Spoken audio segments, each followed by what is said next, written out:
It's just starting now. We don't miss any of this. Last week we were like 5 minutes in going, why are we not recording all this? Last week was technically very difficult thing. How about the fact though that it was everything that a founder runs into? It was unexpected stuff. Tech stuff doesn't work. You have to improvise.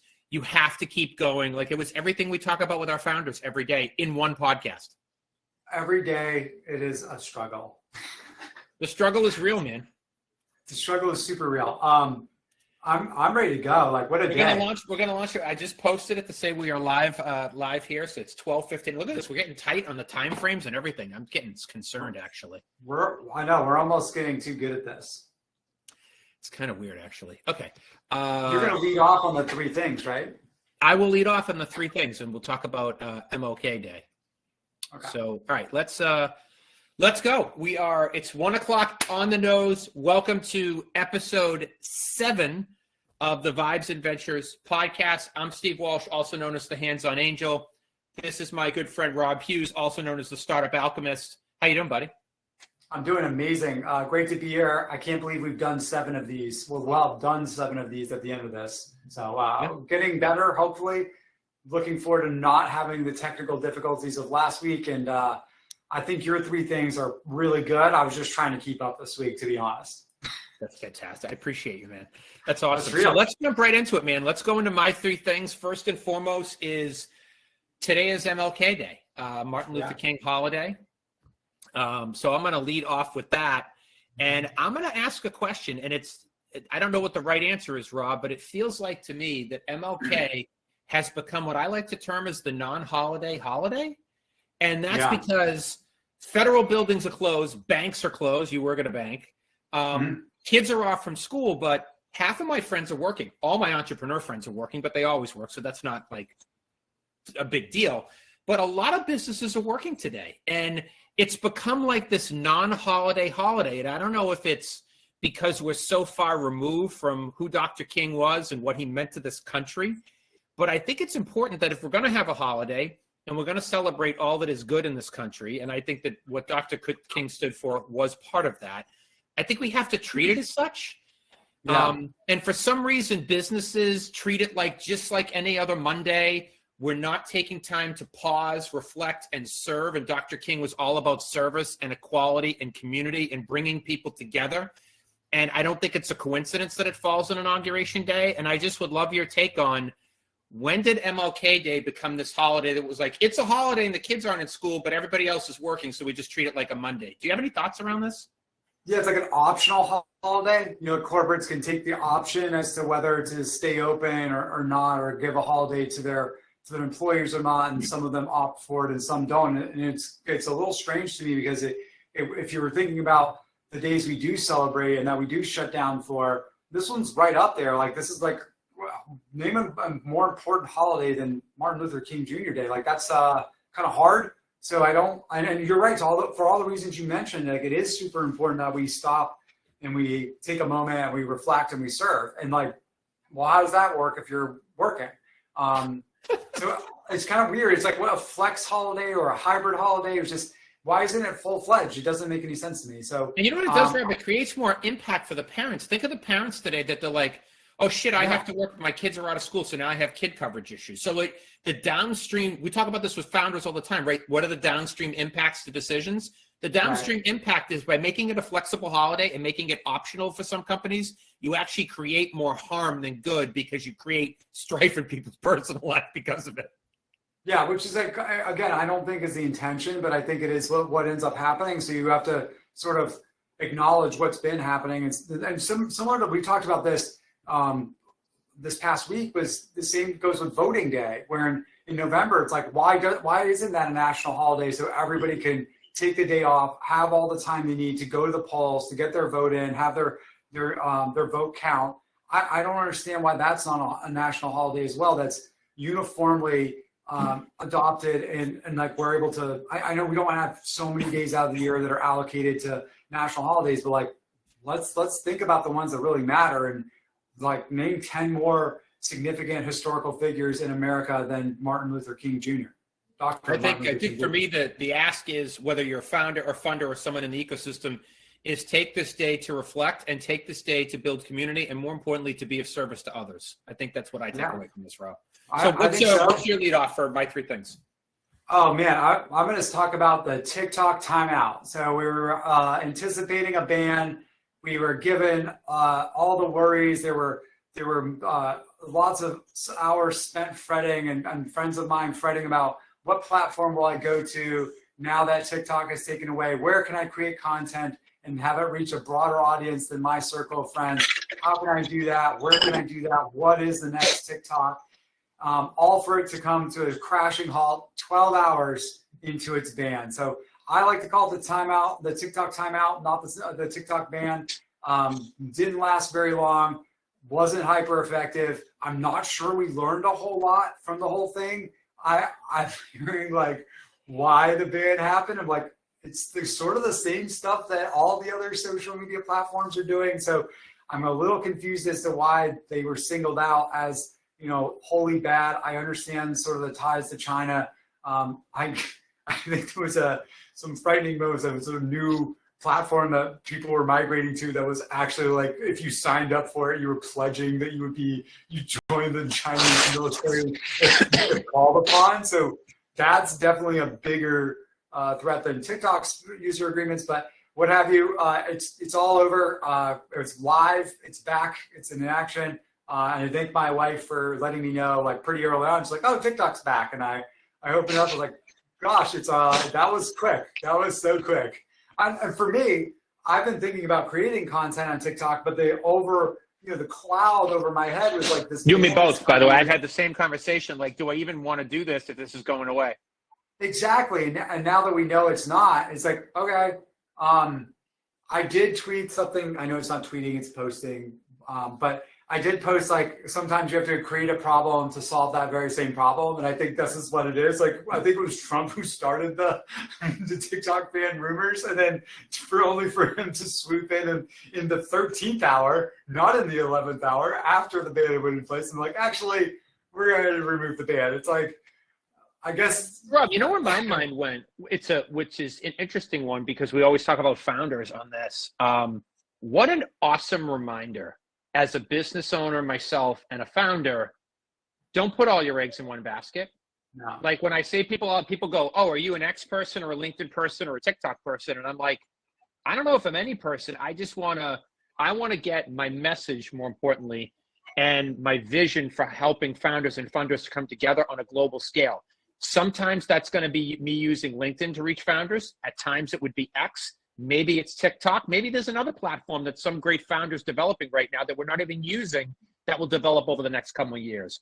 But I think what this has reminded me of, Rob, is when you put all your eggs in one basket, whether it's as a founder, as an investor, if you're like, I'm only a real estate guy or I'm only a stock person, I think that's a narrow view, and narrow views get annihilated in down markets. I think you have to have a broad view when it comes to investing, when it comes to diversification, not just of your money, but of the platforms you use, because you don't want to be tied to one that your business gets crippled if that one goes away. But I'd love your take.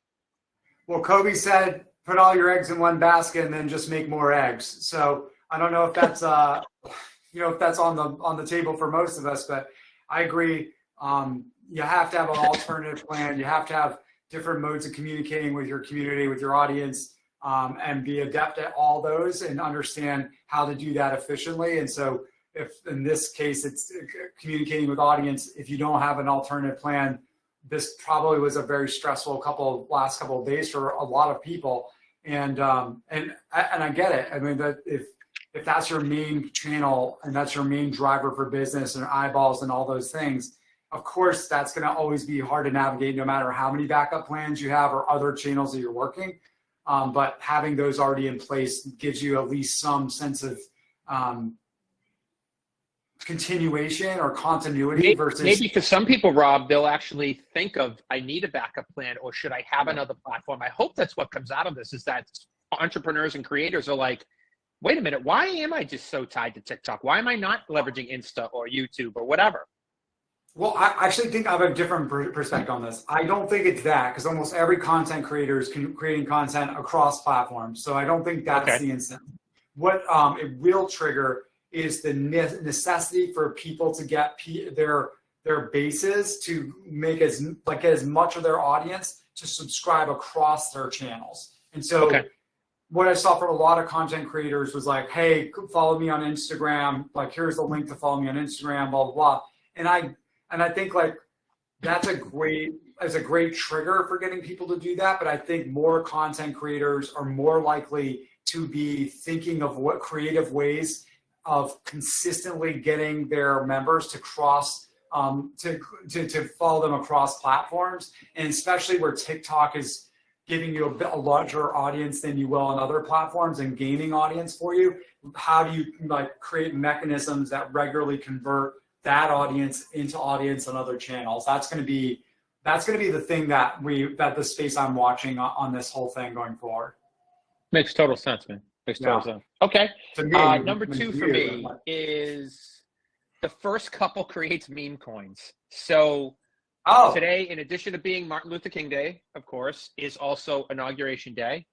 And regardless of where you sit on what side of the aisle, I think it's very much a day to celebrate democracy and what's good about our country, that we have a presidency, we have a balance of power, there is a transition, and it's something to celebrate as Americans, not Republicans, Democrats, or anything else. The interesting thing that happened yesterday, now President Trump created his own meme coin for Trump, and his wife, Melania, announced her own meme coin today. In fact, when her meme coin got announced, it actually tanked his, which is kind of funny. It cratered his, yeah. But that happens between couples. But what I wanted to say about it, this isn't about Donald Trump, the presidency, or meme coins. What it really is, it's creating this mindset that things are going to be different going forward. And I would argue whether it was Trump or anybody else, but things are definitely different. And who would have thought 10 years ago that the president of the United States and first lady would now create their own digital currency that can be used? The new Fed chair has already talked openly about creating a Bitcoin reserve for the United States, which brings in a tremendous amount of opportunity for this country, where it may be putting Bitcoin on the balance sheet of the United States, like other countries have done. My takeaway from all this is not that, isn't it cool that the president has a meme coin?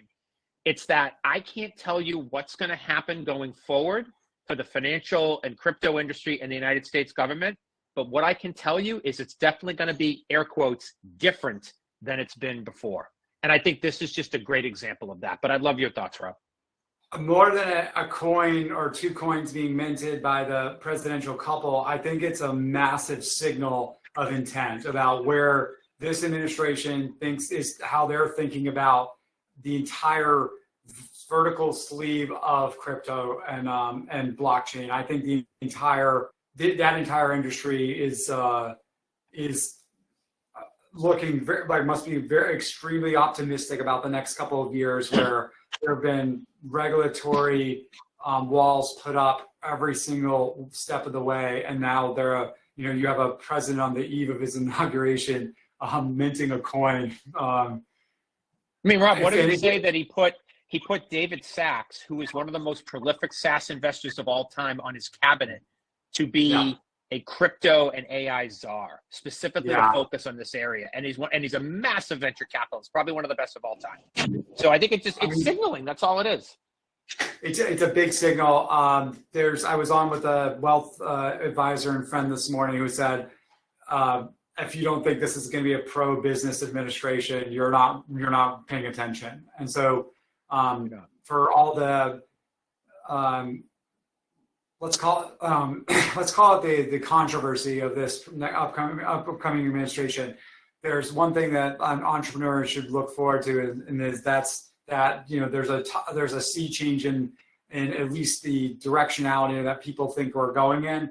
And where there's optimism or directionality, there's opportunity, and we'll see what becomes of it. And maybe a bunch of smoke and mirrors, or it might actually make its way into our world in various ways and show itself in ways we aren't anticipating. But I do think it's every administration is a turning of the page and a resetting of the rules that we're going to play by for at least the next couple of years.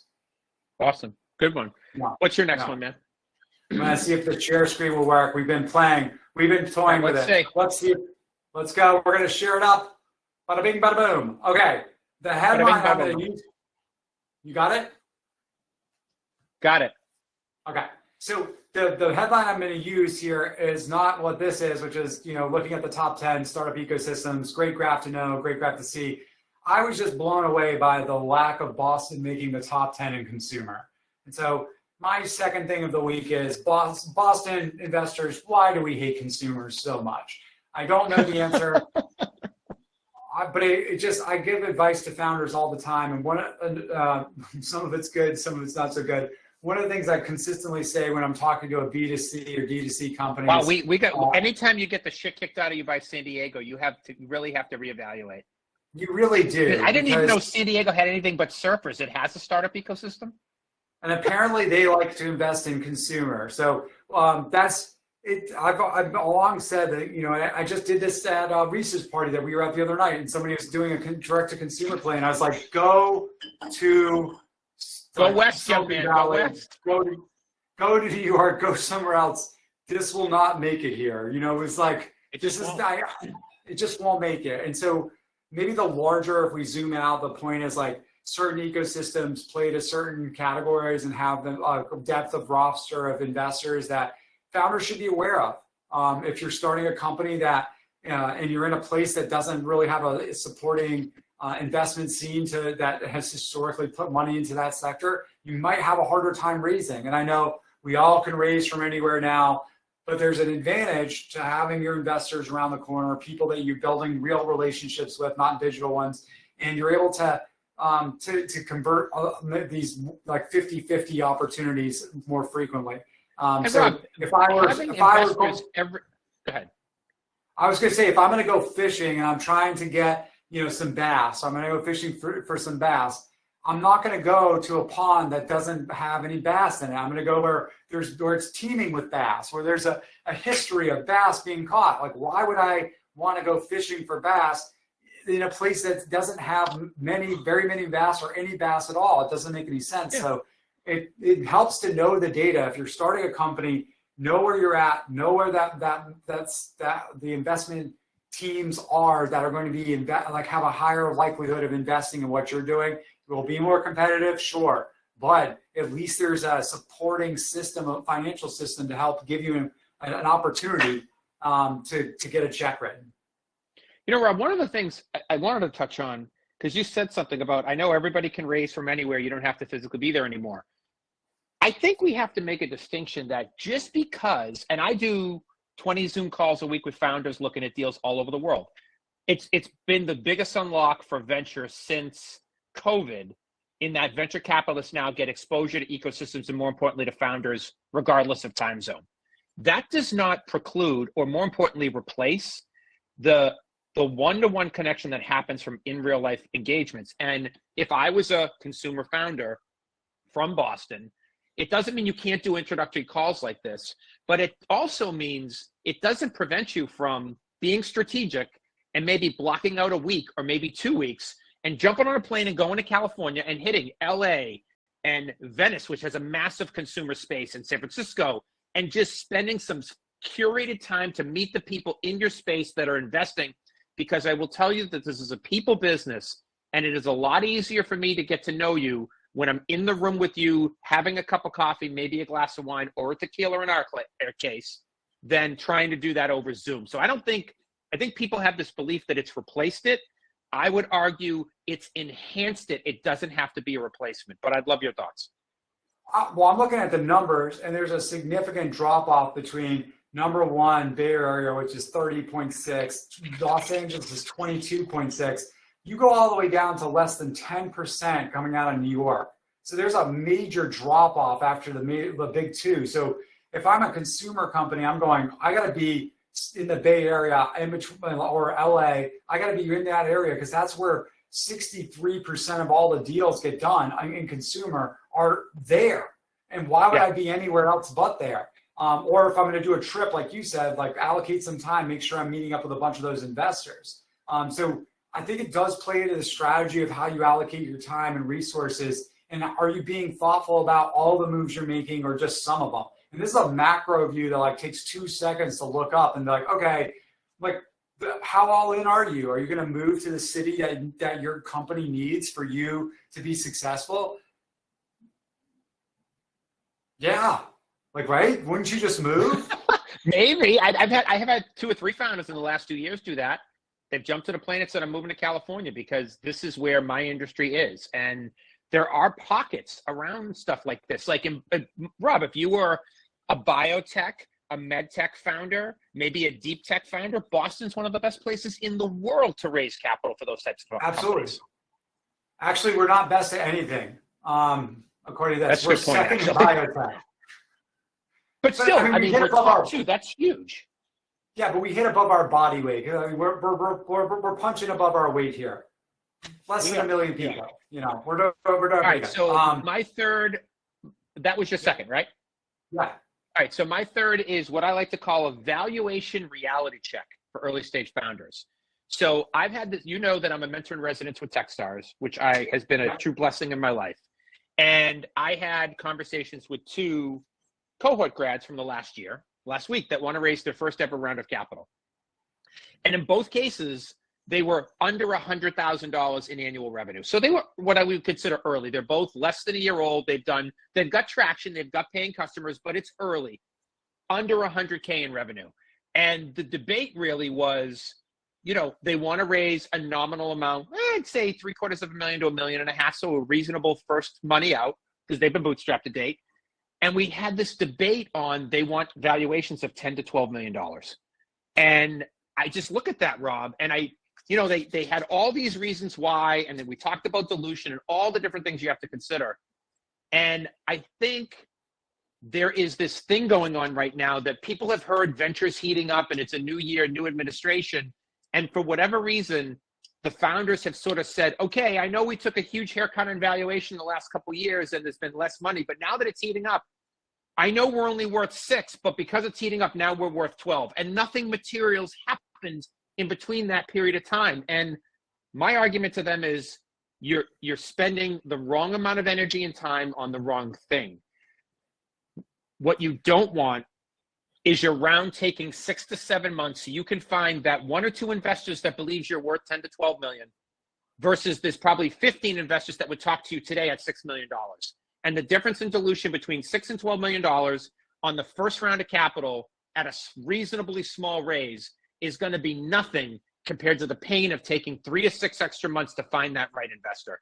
And I think for whatever reason, this new frothiness in the industry has sort of kicked off this mindset with founders that I'm just going to raise at a higher valuation because I can. But your thoughts, sir? I mean, I really do think that history repeats itself, and we got ourselves into this jam largely because we were handing out valuations, unfounded valuations that weren't grounded in even close to something that would resemble reality. And so what we're doing now is like, oh, it looks like there might be like some good times ahead. Let's go right back to the things that made the bad times happen. Like, I get it. Everybody wants to have the best valuation and wants to like retain as much of the company as possible and wants to get as much runway as possible. Got it.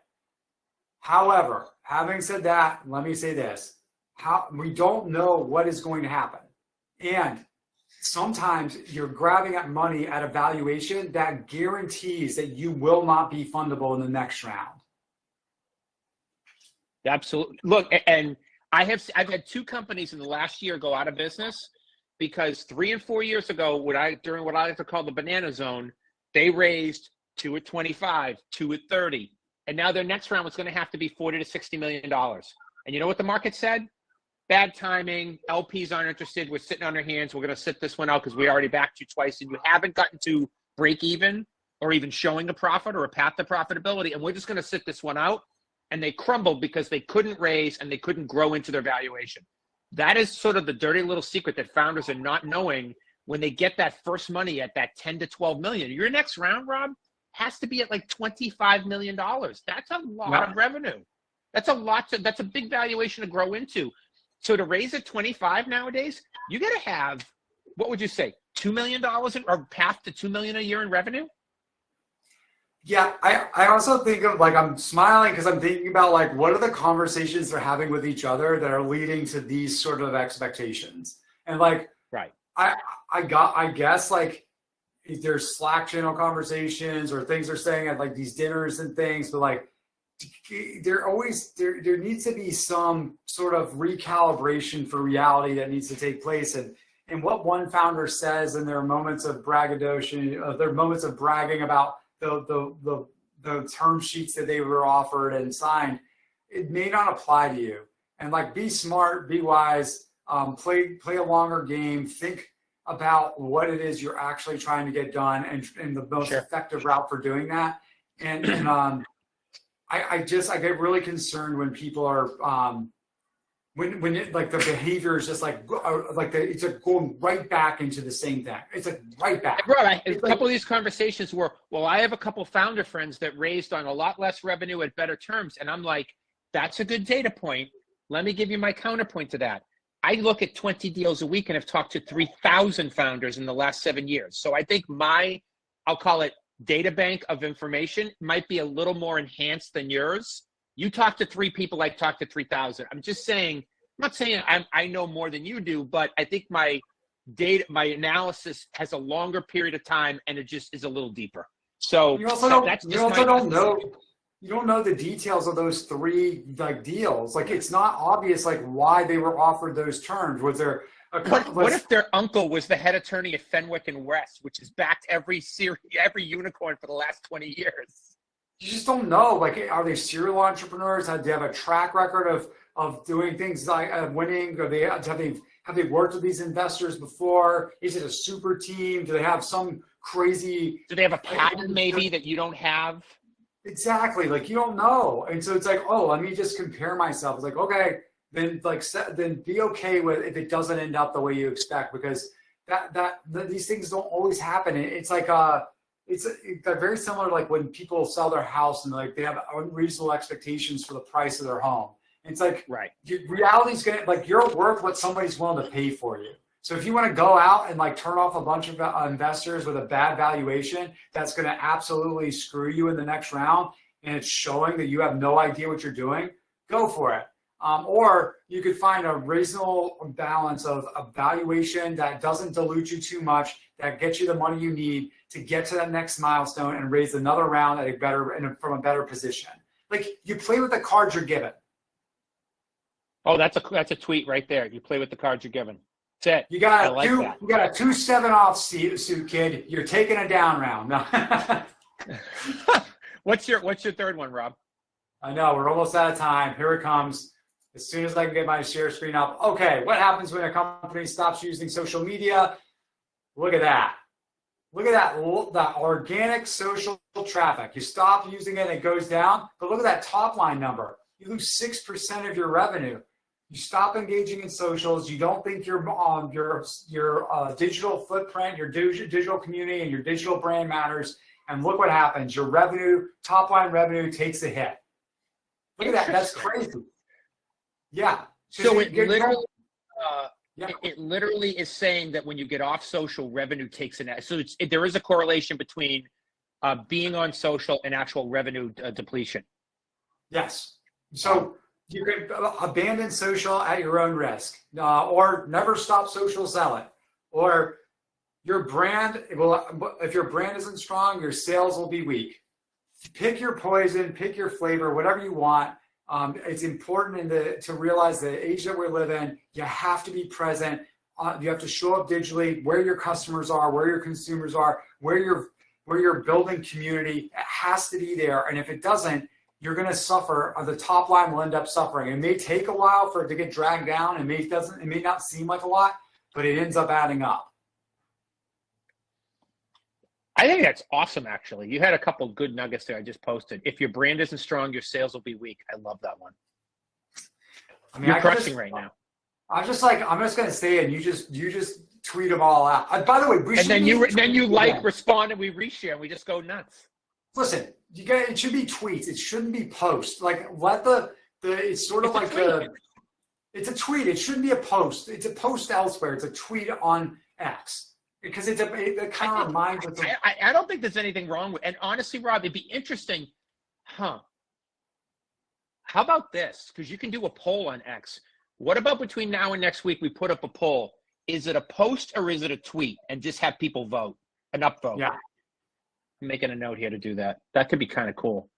Most people will be smart and just ask Grok, is it a tweet or is it a post? But I'm saying, should it be a tweet or should it be a post? Because calling it a tweet kind of reminds us of the origin story and of Twitter and of X. Like there is an origin, it's an artifact of what it was, and like it was a part of our vernacular that tweeting was something you did, and so it became a cultural piece of a relevant cultural piece that we all used when talking about how we communicated with each other in the digital town square, which was Twitter. And Rob, here's my take.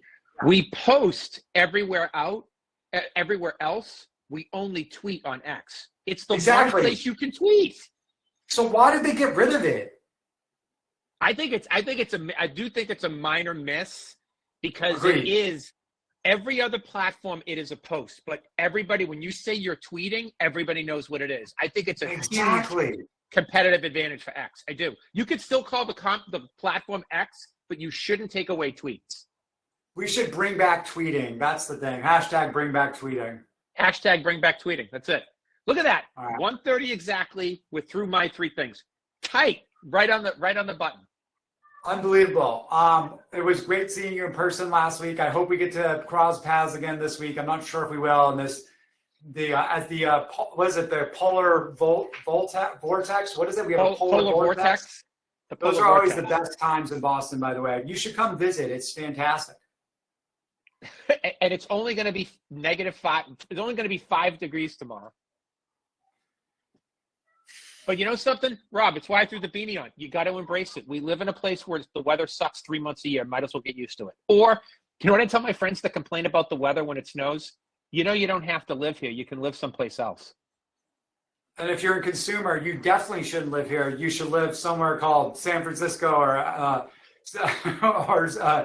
Los Angeles. Yeah. That's it. Well, thank you to the folks that joined us in the audience today. Thank you for everybody that views us across the different social media platforms.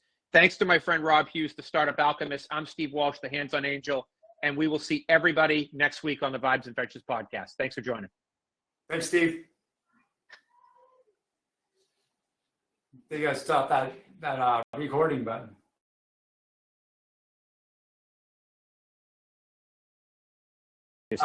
Starting. Does the share screen work this way? I think it was fine. Stop record.